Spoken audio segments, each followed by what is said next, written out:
Selamat siang kepada Pak Dharma dan teman-teman semua.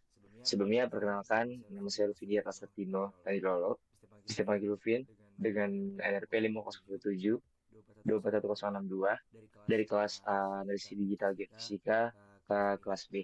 Nah, pada kesempatan kali ini saya akan mempresentasikan tentang analisis sinyal seismik, yaitu karakterisasi wavelet dan konvolusi sinyal.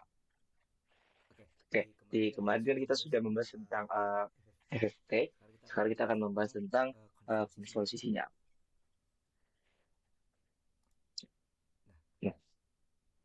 Nah, sebentar. Oke, kita langsung masuk aja. Nah, jadi ini daftar isinya. Di mana kita akan ada dasar teori sinyal seismik, kemudian ada karakterisasi sistem domain, ada proses konvolusi, perbedaan interferensi, interpretasi hasil, dan kesimpulan. Nah, yang pertama, gelombang seismik merupakan getaran mekanis yang merambat melalui media bumi sebagai respons terhadap gangguan sumber energi. Nah, seismik sendiri kan ada yang pasif dan aktif, dan dicirikan oleh frekuensi, amplitude, dan kecepatan merambat. Nah, untuk Richter wavelet adalah wavelet sintetis yang banyak digunakan dalam propagasi seismik. Nah, untuk Richter wavelet sendiri, dia itu didefinisikan sebagai turunan kedua fungsi Gaussian dengan bentuk simetris dan bebas DC offset. Nah, yang berikutnya ada direct reflektivitas, yaitu representasi koefisien pada setiap batas lapisan bumi, menggambarkan kontrastifikasi akustik antar lapisan geologi, dan kemudian ada persamaan konvolusi, yaitu bisa dilihat di sini, yaitu ST sama dengan wavelet dikali reflektivitas plus noise. Kita bisa lihat bahwa ini, di mana ST itu merupakan seismic output, WT merupakan trigger wavelet, RT merupakan direct reflektivitas, NT adalah noise dan impedansi akustik, Roh adalah densitas bantuan untuk rumus ini untuk rumus impedansi, dan V adalah kecepatan.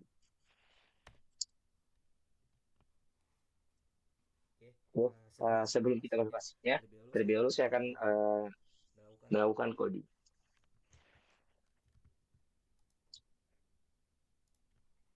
Bapak kita sudah masuk ke MATLAB-nya.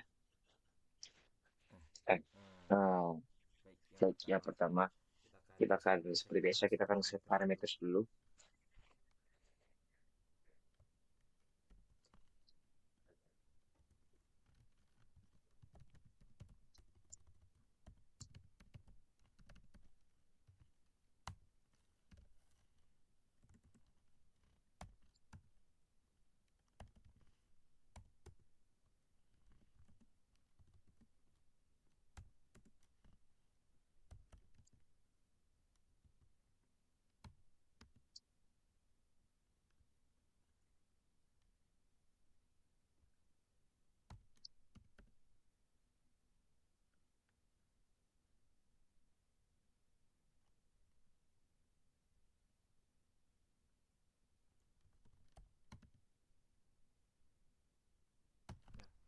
Nah, untuk DT itu merupakan sampling interval dan T itu merupakan time vector for reflect.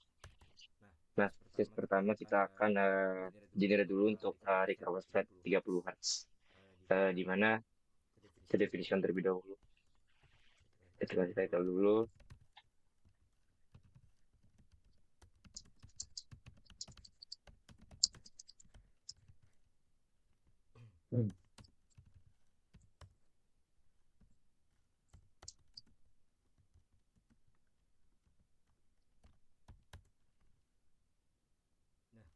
Ini terminal frekuensi ya. Oh ya, untuk target kita ada 15, 30, 45, dan 60, Pak. Nah, untuk rumusnya itu rumusnya juga kelihatan.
Nah, jadi kita akan membuat reflectivity series di mana n-nya tuh.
Ini merupakan kita yang untuk ini kita predefine dulu untuk koefisien refleksi dan lokasinya. Kemudian untuk yang ini kita menentukan time vector. Jadi yang ini sampai ke bawah dan yang ini kita menentukan eh, time vector reflectivity. Next kita akan simulasi system trace.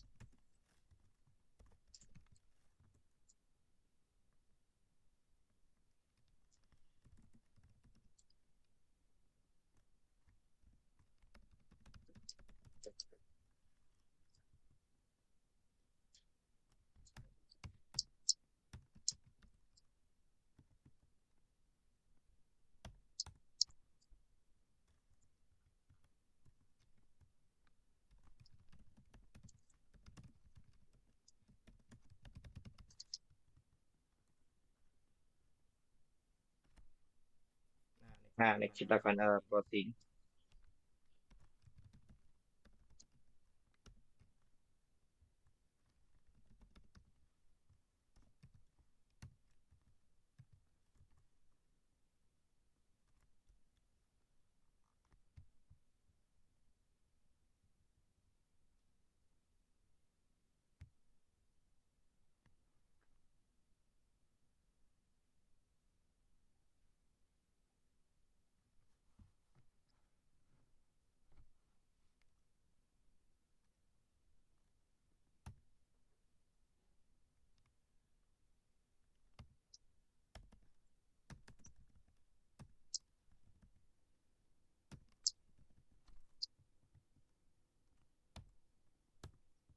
Nah, plot pertama kita di curve spread.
Jadi kita karena activity seriesnya yang sudah kita hitung tadi.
Ini adalah sintetis tesis.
Begini dia bakal untuk codingannya. Saya coba dulu. Baik, Bapak, sudah saya coba dan ini dia yang 30. Ini untuk yang 30. Saya akan coba eh, pergi untuk yang 15. Itu kita tinggal ganti di nilai frekuensinya.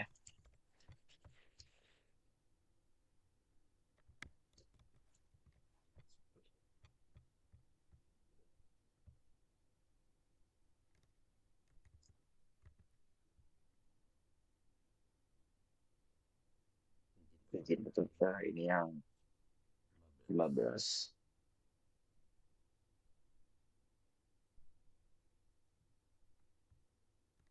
Selanjutnya saya coba lagi yang 5.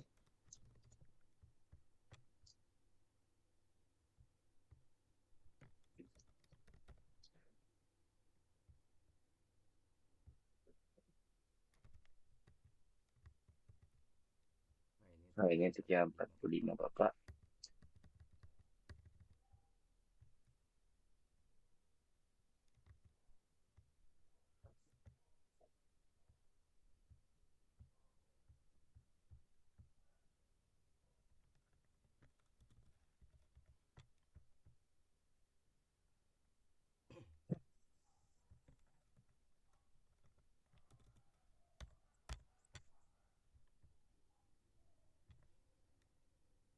Nah, ini untuk yang 60.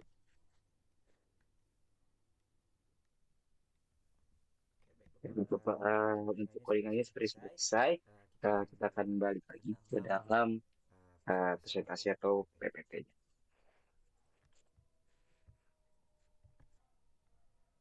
Oke, baik Bapak. Kita langsung saja untuk yang ini PPT-nya. Langsung saja ke results-nya. Nah, untuk yang microwave flat yang 15 Hz, bisa kita lihat dia frekuensi dominannya sesuai dengan yang kita pakai.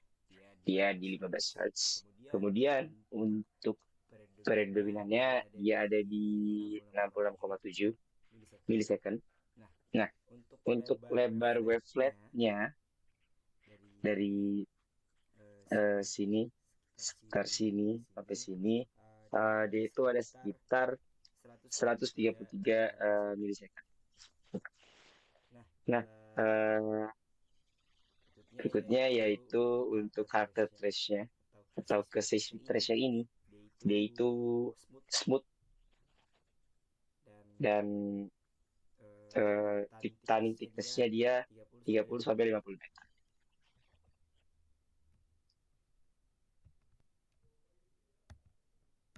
Itu dia Bapak untuk yang 12 Hz.